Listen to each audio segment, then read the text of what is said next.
BJP ఎంపీగా రైతుల ఇబ్బందులు తీర్చాల్సిన రఘునందన్ రావు కాంగ్రెస్ పార్టీ షాడో అధికార ప్రతినిధిగా సీఎం రేవంత్ రెడ్డిని ఎవరూ పల్లెత్తు మాట అనకుండా చూస్తున్నాడని సిద్దిపేట మార్కెట్ కమిటీ మాజీ చైర్మన్లు మచ్చ వేణుగోపాల్ రెడ్డి, సారయ్య, సోమిరెడ్డి, కొండం రవీందర్ రెడ్డిలు విమర్శించారు. సిద్దిపేటలోని ఎమ్మెల్యే క్యాంప్ కార్యాలయంలో నిర్వహించిన మీడియా సమావేశంలో వారు మాట్లాడారు. ఎరువుల అంశంపై కాంగ్రెస్ మంత్రుల వ్యాఖ్యలు చూస్తే ప్రభుత్వం చేతులు ఎత్తేసినట్టుగా ఉందన్నారు. గతంలో కేసీఆర్ హయాంలో ముందస్తు ప్రణాళికలు ఉండేవని, రైతులకు యూరియా సమస్య రాకుండా 10 ఏళ్లు చూశారన్నారు.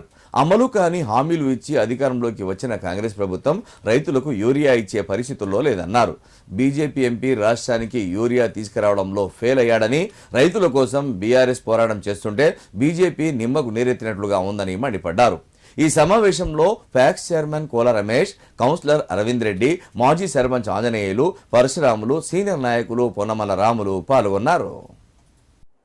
అబద్ధాలు చెప్పి నమ్మబలికిచ్చి ప్రభుత్వం గద్దెనెక్కిండ్రు, వాళ్ళ పంట పండించుకున్నారు.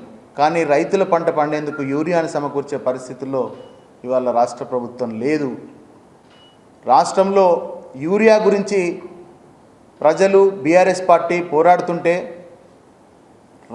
రేవంత్ రెడ్డిని ఒక్క మాట అననీయకుండా రఘునందన్ రావు మరి రేవంత్ రెడ్డికి బాసటగా నిలుస్తున్నాడు. ఇవాళ ఈ రాష్ట్రంలో బీజేపీ కూడా ప్రతిపక్షంలోనే ఉంది అనే మాట మర్చిపోతున్నాడు రఘునందన్ రావు గారు. కాంగ్రెస్ పార్టీకి అఫీషియల్ స్పోక్స్ పర్సన్ అయిపోయిండు. ఇవాళ యూరియా కోసం మేము అడుగుతూ ఉంటే, రోడ్డు ఎక్కుతూ ఉంటే, ధర్నాలు చేస్తూ ఉంటే, పోరాడుతూ ఉంటే, బీఆర్ఎస్ పార్టీ పోరాడుతుంటే మరి నిమ్మకు నీరెత్తినట్టుగా బీజేపీ పార్టీ వ్యవహరిస్తూ ఉంది. ఈ రాష్ట్రానికి రావాల్సిన యూరియాను ఎందుకు తీసుకురావడం లేదు?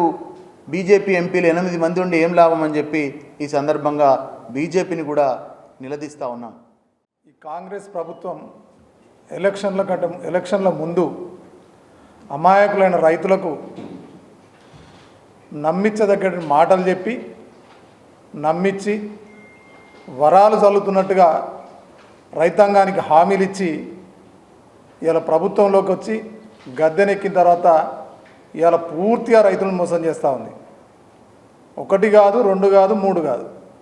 వారు ప్రభుత్వంలోకి వచ్చిన కాంచెలి వారు ఇస్తాన్న ఏ ఒక్క హామీని కూడా రైతాంగానికి సరిగ్గా అమలు చేయలేదు. సరే, వారు ఇచ్చే సంక్షేమ పథకాలు అమలు చేయకపోని, ఆ ఇచ్చిన హామీలు అమలు చేయకపోని, కానీ ఇవాళ రైతులకు ఎరువులు ఇవ్వడానికి మీకు ఏమడ్డొచ్చింది? రైతులకు సకాలంలో ఎరువులు అనికిస్తే వారికి పంట దిగుబడి మంచిగా వస్తుంది. నువ్వు ఇవాళ ఎరువులు సరిగ్గా అయ్యాయంటే ఇది మాది కాదు, ఇది కేంద్ర ప్రభుత్వం అని అంటున్నావు. అంటే ఒక్కరికి ఒకరు సంబంధం లేకుండా ఒక ప్రభుత్వంలో ఉన్నటువంటి మంత్రులు ఇవాళ రైతుల పట్ల నాకు ఇంత కూడా చిత్తశుద్ధి లేకుండా వ్యవహరిస్తున్నారు అనేది ఇవాళ నిజంగా కళ్ళకద్దినట్టు కనిపిస్తూ ఉంది.